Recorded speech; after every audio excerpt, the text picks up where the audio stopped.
એ હો ખરે ખરી કરી તે તો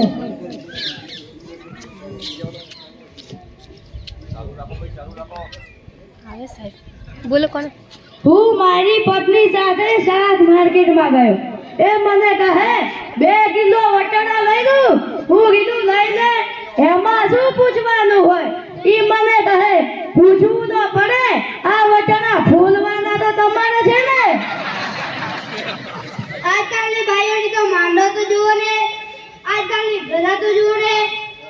મારી ટેન્ડરના હાથમાં મોબાઈલ આવી ગયો એટલે બસ પટી ગયું સમજી લો આપણે તેની સાથે વાત કરતા હોય ને કોઈનો ફોન આવી જાય તરત જ હાલવા જ માંડે આપણે કઈ ખેતરમાં ઉભેલા ચાડીએ અરે એના મનમાં તો એમ જ હોય હાથમાં મોબાઈલ આવે તો કર લો દુનિયા મુઠ્ઠી મે